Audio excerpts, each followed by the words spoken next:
জানাজা। ইব্রাহিম আদহাম রহমতুল্লাহ আলাইহি একবার দাওয়াতের কাজ করার জন্য ইব্রাহিম আদহাম রহমতুল্লাহ আলাইহি অনেক দূরে গেলেন, মরুভূমি পার হয়ে মানুষের দাওয়াত দিতে গেছে। যে দেখে একটা মহল্লা, ওখানে একটা মসজিদ আছে। শীতের দিন, প্রচন্ড শীতের দিন, এখন যেমন শীত না, এখন শীতের দিন। ওইখানে গেছে। তো ওখানে যাওয়ার পরে দেখে কি আশ্চর্য, এক আল্লাহর বান্দা মসজিদের সামনে চুলা জ্বালায়া পানি গরম করে। যারা মুসল্লি যায় তা করে উজু করার লেগে গরম পানি দেয়। তো ইব্রাহিম আদহাম তারে সালাম দিয়ে বলে, তুমি কি এই কাজ করো, এটা কি টাকা নাও, বিনিময় নাও? না না, আল্লাহর বান্দারা ওযু করে, শীতের দিন আমি কাঠুরিয়া কাঠ কাটি, তো আমি কিছু কাঠ গরম পানি করি, আল্লাহর বান্দা করে ওযু করাই। তুমি তো কোনো ভালো মানুষ, অনেক আল্লাহর বান্দাদেরকে ইবাদতের কাজে খেদমত করো। ইব্রাহিম আদহাম বলে, তোমার কি মনের কোনো আশা আছে নাকি? তোমার মনের কোনো আশা থাকলে তোমার জীবনের কোনো স্বাদ আসেনি, আশা আসেনি, কামনা আসেনি? লোকটা বলে, আমি একজন অসহায় মানুষ, কাঠ কাটি, অল্প ইনকাম করি, খাই, অসুস্থ হয়ে গেছি, বুড়া মানুষ, আমার আর আশা কি? তবে আমার দুইটা আশা আছে। একটা আশা হলো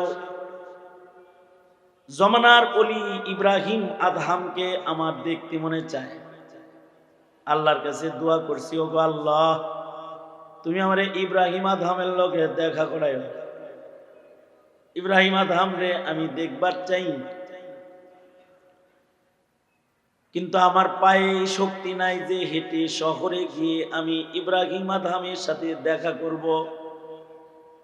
তাই এখান থেকে দোয়া করি, মরার আগে যেন কমাস কম জমানার ওলি ইব্রাহিম আদহামের সাথে যেন আমার মোলাকাত হয়। কারণ তিনি বাদশাহী ছাইরা নাকি আল্লাহর গোলামি ধরছে, সে বলতেছে। জমানার ইব্রাহিম আদহামকে দেখতে চাই। আমি সিরাজগঞ্জ চরে গেছি, চরে ভদ্রশিমুল এলাকা চরে ওয়াজ করতে। এক লোক কয়, এই আমি তোর জন্য 65টা রোজা রাখছি, আমার জন্য রোজা রাখছি। কি লাগে? আমি জেলে ছিলাম, মরে যেন না যাই, রোজা রাখছি। এই আমার সাথে একটু মুসাফা করবি না? বুড়া, আমি অসুস্থ মানুষ, আমি 25-30 বছরের ভেতরেও ওই সিরাজগঞ্জ শহরে যাইতে পারিনি, কারণ এই 5 মাইল জায়গা হাইটা কোনোভাবে যাওয়ার ক্ষমতা আমার নাই। আমি কোন সময় মরে যাই বলা যায় না। আমি দোয়া করতাম, এলাকার লোকরা যদি তোরে দাওয়াত দিত তাহলে তোরে দেখতাম, যাই আইস আয়, আমার একটু সুযোগ দিস না। আমি ওনারে জড়ায় ধরে বললাম, মহানাকা করছি। আমার মতো মৌলবীরই যদি দেখার শখ কারণ থাকে, ইব্রাহিমরে দেখার শখ থাকাটা অস্বাভাবিক কিছু না। সে দোয়া করে কি যে আমার জন্য ইব্রাহিম আদহামের সাথে দেখা হয়। মাশাআল্লাহ, ভালো দোয়া, তোমার দোয়া। আর কি দোয়া? দেখা হওয়ার সাথে সাথে যেন আমার মৃত্যু হয়, কারণ ইব্রাহিমের সামনে আমার মরণ হইলে ইব্রাহিম আমার জানাজা পড়াবে। ইব্রাহিম আদহাম লোকটাকে বললেন, আমি ইব্রাহিম। তুমি ইব্রাহিম? হ্যাঁ, আমি ইব্রাহিম বিন আদহাম।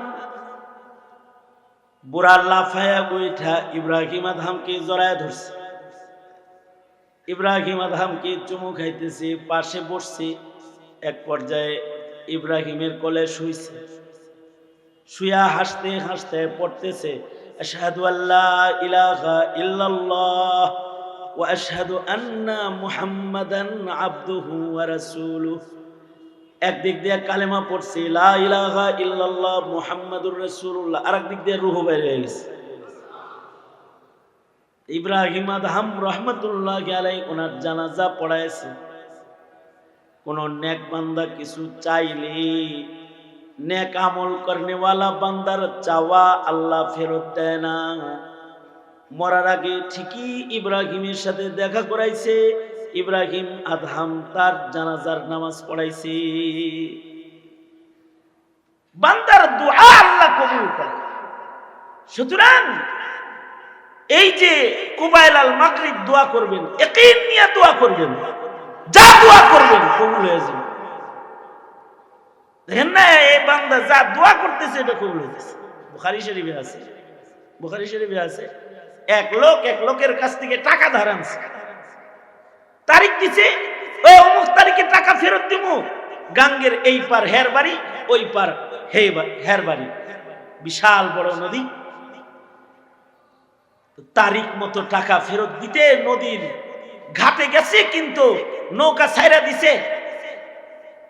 এখন এই লোক চিন্তা করতেছে, আমি আজকে টাকা ফেরত দেওয়ার কথা নাও যে ধরতে পারলাম না, আমার ভাই তো ওই পাড়া এসে টাকার লেগে অপেক্ষা করব, মুসলমান তো ওয়াদা খেলাফ করে না, যাই দিতে তো পারলামই না, চেষ্টা তো করি।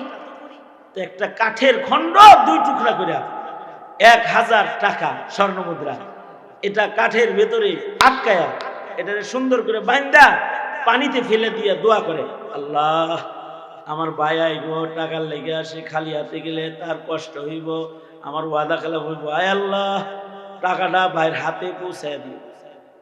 বুখারী শরীফে আছে যে এই লোক পানিতে কাঠের টুকরা বাসায় দিছে, আর একটা চিঠি লিখছে, ভাই নৌকা নাই, আইতে পারলাম না, পাঠাই দিলাম, কিছু মনে করেন না। হাদিস শরীফে আছে ওই লোক ঠিকই টাকা নেওয়ার জন্য নদীর ওই পারে এসে দাঁড়ায় রয়েছে, যে আমার ভাই ওয়াদা দিছে আসবে, কিন্তু দেখে লঞ্চে থেকে কত লোক নামে, হেই ভাই আর নামে না, নিরাশ হয়ে ফেরত যাইতেছে। দেখে একটা কাঠের খণ্ড পড়া, যাই খালি হাতে যাবো, এই কাঠের টুকরাটা লইয়া যাই, কমাস কম বিবির রান্না বাড়ার কাম হইব। এইটারে কান্দে করে বাজ যাইতেছে, যে বড়ে কয়, হে আয় তো নাই ভাই, কিন্তু হয়তো কোনো সমস্যা আছে, খালি আহি নাই, নদীর ঘাট থেকে ভাসমান একটা কাষ্ঠখণ্ড লয়ে আইছি, নাও তোমার রান্না বাড়ায় কামে লাগবে। বউ খেয়াল করে দেখে যে এটা 2 কাঠ শক্ত করে বাঁধন আছে, এর ভেতরে খুলছে, খুলে দেখে 1000 টাকা। এই এটার ভিতরে টাকা তো, শুধু টাকা নাই, একটা চিঠিও আছে। চিঠিটা মনে হয় তোমার ওই ভাইয়ের চিঠি, দেখো। দেখে খুলে দেখে যে ওটার ভিতরে লেখা আছে, ভাই ঘাটায় ছিলাম, নাও নাই, নৌকা ছেড়ে দিছে, ছাইরা দিলাম, মাফ করে দিন। সত্য সত্যই আল্লাহ তাআলা দুয়ার বরকতে পানিরে হুকুম দিছে, যা আমার বান্দা দোয়া কইরা আমানত পৌঁছানোর জন্য দোয়া করছে, আই আমার বান্দার চাওয়া পূরণ করা আমি আল্লাহর পক্ষ থেকে ওয়াজিব হয়ে গেছে। যা পানি কাঠের খণ্ডকে ভাসায়া ওই পার লয়ে যা, ওই পার লয়ে গেছে, টাকা তো পেয়ে গেছে। কয়দিন পরে আবার চিন্তা করতেছে টাকা পাইছে কি পাইনি, আবার দিয়ে যায়, আবার 1000 টাকা নিয়ে গেছি, যে কয় এই যে নেন টাকা নিয়েছিলাম, কয় টাকা একটা 2 বার নেয় নাকি মিলছে, কেন সেদিন না কাঠের ভিতরে চিঠি সুদ্ধা পাঠাই দিছিল, সেটা আমি পাইছি না, আবার দেন। আল্লাহু আকবার।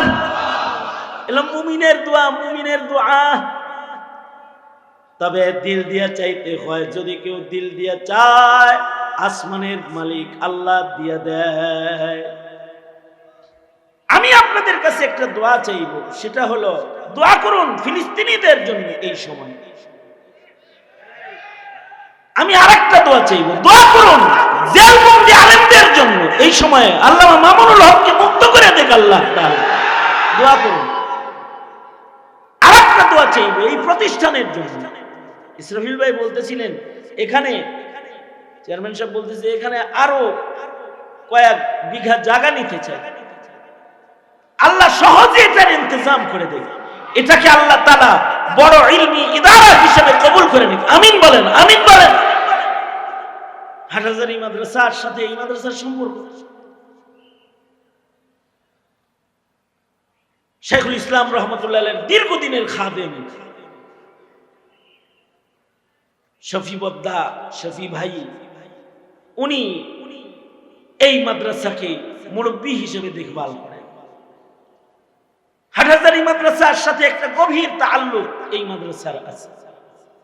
পাশাপাশি সময়ের একজন আলোচিত আলোচক, নবীন প্রজন্মের গ্রহণযোগ্য একজন আলোচক হলেন মুফাসসিরে কুরআন মাওলানা সালমান ফারসি দামাত বরকাতুহু। উনি এই মাদ্রাসার ইহতিমামের দায়িত্বে আছেন, মুহতামিম হিসেবে আছেন। এই দেশের উলামায়ে কেরামের একটা নজর শেখুল ইসলাম রহমতুল্লাহি আলাইহির বরকতে এই মাদ্রাসার দিকে আছে। দেখেন না, জোহরের আগে আমজাদ হোসেন আশরাফি চেয়ারম্যান সাহেব জোহরের পরে জুমার পরে বয়ান করছে। ওই যে রেজওয়ান রফিকি সাহেব সহকারে রেজাউল করিম আবরার সাহেব, ওই যে অসুস্থ মানুষ, সেও চলে আসতেছে।